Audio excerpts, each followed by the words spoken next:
Welcome to Suman TV. నేను మీ Naveen. Cancer అంటేనే చాలా మంది భయపడిపోతా ఉంటారు. అసలు ఆ క్యాన్సర్ ని మొదటిగా గుర్తించి ట్రీట్మెంట్ తీసుకుంటే చావు వరకు వెళ్ళిన ప్రాణాలని సైతం కాపాడవచ్చు అని చెప్పేసి డాక్టర్లు ఇప్పటికే నిరూపించారు. అసలు క్యాన్సర్ కణాలు ఏ స్టేజ్ లో ఉన్నాయి మన బాడీలో అని తెలిపే కొన్ని ఎక్విప్మెంట్స్ ఉంటాయి. వాటి ద్వారా ముందుగానే తెలుసుకుంటే అద్భుతమైన ట్రీట్మెంట్ అనేది అయితే అందుబాటులో ఉంది. ఇప్పుడు మనం ఉన్నాము పిఈటి పెట్ సిటీ స్కాన్ వద్ద. మన బాడీలో క్యాన్సర్ కణాలు ఏ స్టేజ్ లో ఉన్నాయో పిన్ టు పిన్ తెలుసుకోవచ్చు అని చెప్పేసి డాక్టర్ చెప్తున్నారు. ప్రస్తుతం మనతో డాక్టర్ జోష్నా గారు ఉన్నారు, oncologist, nuclear medicine. Hi ma'am, నమస్తే. హాయ్ అండి. మ్యామ్, నార్మల్ సిటీ స్కాన్ కి ఈ పిఈటి సిటీ స్కాన్ అంటే పెట్ సిటీ స్కాన్ కి ఉన్న డిఫరెన్స్ ఏంటి మ్యామ్? నార్మల్ సిటీ స్కాన్ లో మనకి అనటమికల్ ఇమేజింగ్ వస్తుందండి. అంటే ఏ పార్ట్ ఎలా ఉంది అనేది తెలుస్తుంది.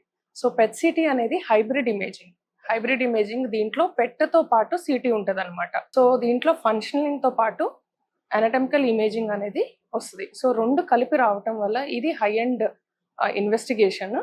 సో దాంట్లో పెట్ సిటీ అనేది is always superior to city. అసలు ఇందులో వచ్చిన రిపోర్ట్ ఎట్లా ఉంటది? మనం ఎర్లీ స్టేజ్ లో ఉన్న కణం ఏ విధంగా ఉంటది, లేదు ఇది ఫోర్త్ స్టేజ్ లో ఉన్న కణం ఏ విధంగా ఉంటది అనేది విజువలైజేషన్ గా చూద్దాం. అవునండి. మేనేజ్మెంట్ ఆఫ్ క్యాన్సర్ వచ్చేసి క్యాన్సర్ జయించడానికి ఒకే ఒక పద్ధతి ఏంటంటే early detection of cancer. So A symptoms ఉన్నా, అన్యూజువల్ సిమ్టమ్స్ ఉన్నా కానీ ఇగ్నోర్ చేయకండి. సో ఫస్ట్ మనం ఎర్లీ డిటెక్షన్ తోనే క్యాన్సర్ ని జయించవచ్చు.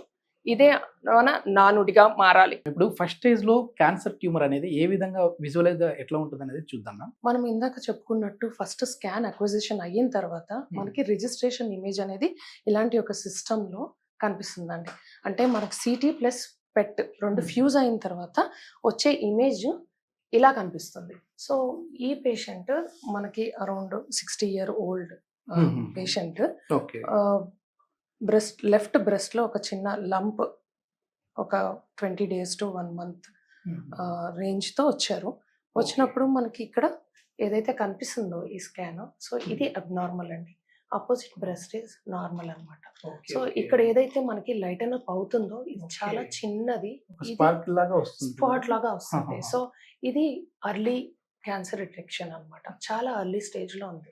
సో చాలా వరకు అర్లీగా డిటెక్ట్ అయిన కేసు అంటే మనం ఈ పెట్ స్కాన్ లో ఒక బిగ్గెస్ట్ అడ్వాంటేజ్ అంటే మనకి బ్రెయిన్ నుంచి కింద మిడ్ థై వరకు కవర్ చేయడం జరుగుతుంది. సో ఎక్కడెక్కడ ఉంది ఈ చిన్న ఫోకస్, అబ్నార్మల్ ఫోకస్ ఇక్కడే ఉందా, ఇంకెక్కడైనా ఉందా అనేది కనిపిస్తుంది. ఈ కేసులో ఇక్కడే లిమిట్ అయింది కాబట్టి లీజన్ కూడా 1 centimeter కన్నా తక్కువే ఉంది కాబట్టి this comes under very very early cancer detection. అంటే స్పెసిఫిక్ గా ఇది బ్రెయిన్ లోనే ఉంటుంది, లేదంటే బ్రెస్ట్ లోనే ఉంటుంది, లేదంటే థ్రోట్ లో ఉంటుంది, ఇట్లా ఉంటుందా, లేదంటే మల్టిపుల్ ప్లేసెస్ లో కనపడుతుంది? So depending upon the stage ఇది మల్టిపుల్ ప్లేసెస్ సైట్స్ లోకి వెళ్ళే అవకాశం ఉంటుంది. కొన్ని క్యాన్సర్స్ లో కొన్ని లంగ్ కి వెళ్ళే అవకాశం ఎక్కువ ఉంటుంది. లైక్ సార్కోమా కేసెస్ లో, మెలనోమా కేసెస్ లో, లంగ్ లో అంటే మనకి బ్రెయిన్ కి స్ప్రెడ్ అయ్యే అవకాశాలు ఎక్కువ ఉంటాయి. సో కొన్ని స్పెసిఫిక్ క్యాన్సర్స్ ఏ రీత్యా బిహేవ్ చేస్తాయి అనేది మనకి ఆల్రెడీ ఒక ఐడియా ఉంటది కాబట్టి దాని ప్రకారంగా ఎక్కువ ఫోకస్ ఇవ్వడం జరుగుతుంది. అలా మనకి సిటీ స్పెసిఫిక్ స్కాన్స్ చేయడం జరుగుతుంది. కానీ పెట్ స్కాన్ లో హోల్ బాడీ కవర్ చేయడం వల్ల we don't miss any other spread. అంటే in any organ if it is involved we don't miss it. So this comes under early stage where మనం ఇక్కడ చూసుకుంటే హోల్ బాడీ ఈజ్ నెగటివ్ అండి. So brain కానీ, neck కానీ, lungs కానీ, ఇక్కడ total picture ఇక్కడ మనకు కనిపిస్తుంటుంది. అవునండి, ఇది హోల్ బాడీ. సో మీరు ఇమేజ్ చూస్తే హెడ్ నుంచి కింద మిడ్ థై వరకు కవర్ అయ్యింది. సో మనకి లివర్ కానీ, బోన్స్ కానీ ఎంటైర్ ప్రతి part is covered. So A size లో ఉంది అనేది కూడా తెలుసుకోవచ్చు. అదే అండి మనకు ఒక అడ్వాంటేజ్ హోల్ బాడీ కవర్ తో పాటు ఫంక్షనల్ ప్లస్ అనటమికల్ ఇన్వాల్వ్ అవ్వటం వల్ల ఏ చిన్న అబ్నార్మాలిటీ ఉన్నా అది బ్రైట్ గా కనిపిస్తుంది మనకి. సో బ్రైట్ గా కనిపించడం వల్ల మిస్ అయ్యే ఛాన్సెస్ చాలా తక్కువ. ఇప్పుడు బాడీలో వేరే కణత ఏదైనా మనకి కనపడుతుంటుంది, ట్యూమర్, అది కొవ్వు గడ్డలని కూడా అంటుంటారు, లింఫోమా మాదిరిగా. సో దానికి దీనికి డిఫరెన్స్ అనేది ఇక్కడ పూర్తిగా తెలిసిపోతుందండి. చాలా సార్లు 95% ఆఫ్ ద కేసెస్ లో మాలిగ్నెంట్ అంటే ట్యూమర్ గా మారిన కణాలు ఏదైతే ఉందో అవి బ్రైట్ గా కనిపిస్తాయి. సో ట్యూమర్ లాగా కనిపిస్తాయి కొన్ని ట్యూమర్స్. మీరు ఏదైతే ఇప్పుడు లైపోమాస్ కానీ బినైన్ ట్యూమర్స్ అంటాం, బ్రెస్ట్ లో కూడా మనకి ఫైబ్రో అడినోమాస్ అనేసి మనకి చాలా కామన్ గా యంగ్ ఫీమేల్ పేషెంట్స్ లో కనిపిస్తాయి. సో అవి నిజంగానే లీజన్ వచ్చినప్పుడు జనరలీ యంగ్ పేషెంట్స్ భయపడకుండా, ప్రతి ఒక్క గడ్డ క్యాన్సర్ గడ్డ కాకపోవచ్చు. సో అలా ఒకటి ఎర్లీ స్కాన్స్ ఉంటాయండి, సోనోమామోగ్రఫీస్. వీటిల్లో మనకి రేడియేషన్స్ ఉండవు. సో వాటివి చేసుకొని మనము క్యాన్సర్ కాదని నిర్ధారించుకోవచ్చు. సో అలాంటి కేసెస్లో పెట్ అయితే ఇండికేటెడ్ చేయరు if it is proven already మనకి సోనోమామోగ్రఫీ అయితే. ఒకవేళ క్యాన్సర్ అని ప్రూవ్ అయిన తర్వాత నెక్స్ట్ పెట్ స్కాన్ చేయడం జరుగుతుంది. వాటిల్లో మనకి స్కాన్ లో అప్టేక్ అనేది కనపడదు. అప్టేక్ అంటే బ్రైట్ గా ఉండేదాన్ని అప్టేక్ అంటాం. సో దాంతో పాటు మనకు కొన్ని క్వాంటిఫికేషన్ పారామీటర్స్ ఉంటాయండి, ఎస్యూవి అని. ఎస్యూవి పారామీటర్స్ బేసిస్ మీద కూడా మనం ప్రతి ఒక్క లీజన్, ఏదైనా గడ్డ కానీ what we generally call it as a lesion, అది మనకి అప్టేక్ ఉందా లేదా అనేది చెప్పగలుగుతాం అనమాట. Is it a significant uptake ఉండా కూడా ఇది సిగ్నిఫికెంటా, దీనికి ఏమైనా నెక్స్ట్ లెవెల్ ఆఫ్ ఇన్వెస్టిగేషన్ అవసరమా లేదా అనేది మనం చెప్పగలుగుతాం. ఓకే, నెక్స్ట్ స్టేజ్ లోకి వెళ్ళిన పేషెంట్ ఏదైనా ఉంటే మనము ఆ ట్యూమర్ ఎట్లా ఉంటుంది అంటే దానికి డిఫరెన్స్ ఏంటి, ఎట్లా మనం డయాగ్నోస్ చేయాలి అనేది ఒక్కసారి చూద్దాం. సో ఇంతకు ముందు మనం చూసిన కేసు అయితే మనకి చాలా ఎర్లీగా తెలుసుకోవడం జరిగిందండి. ఈ కేసులో కొంచెం డిలేడ్ అయిందనే చెప్పాలి. ఎందుకంటే లీజన్ సైజ్ కొంచెం, అంటే లీజన్ అంటే సైజ్ చెప్తాము, ఆల్మోస్ట్ 4 సెంటీమీటర్స్ లీజన్ ఉంది. అంటే నేను ఏదైతే చెప్పానో అప్టేక్ అని, ఇది బ్రైట్ గా కనిపించే క్యాన్సర్ కణం అనమాట.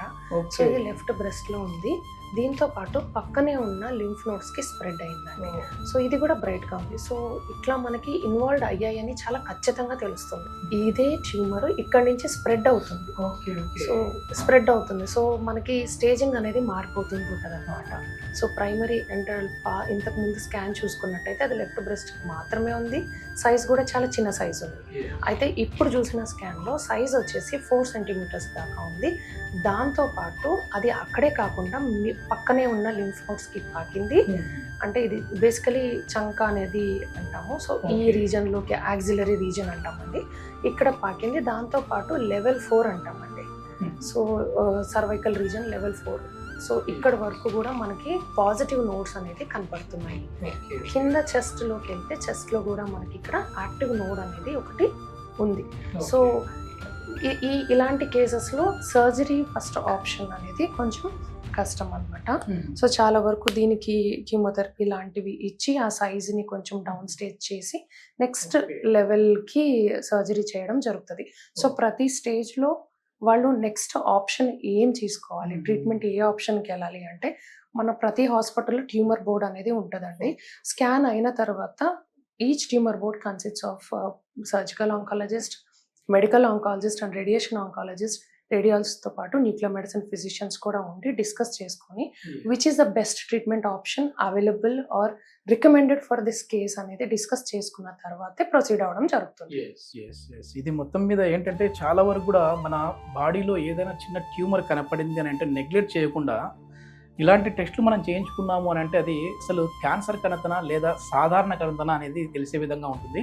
ఒకవేళ మీరు ఫస్ట్ సెకండ్ స్టేజ్ వరకు థర్డ్ స్టేజ్ వరకు ఉన్నా సరే ఇప్పుడు చాలా టెక్నాలజీ అనేది పెరిగిపోతూ ఉంది కాబట్టి ఎలాంటి భయం లేకుండా మరణం అంచుల వరకు వెళ్ళిన వారిని సైతం మళ్ళీ ప్రాణాలతో తీసుకొని వచ్చే సిస్టమ్ అయితే ఇప్పుడు మనకు వచ్చేసింది. అట్లాంటి డాక్టర్లు కూడా మన దగ్గర ఉన్నారు. సో భయపడకుండా ఇట్లాంటి టెస్టులు చేయించుకోండి. ప్రతి ఒక్కరూ ఆరోగ్యంగా ఉండండి. మీ ఆరోగ్యం అనేది మీ చేతుల్లో ఉందని తెలిపే ప్రయత్నం మాత్రమే. Thank you ma'am. నమస్తే.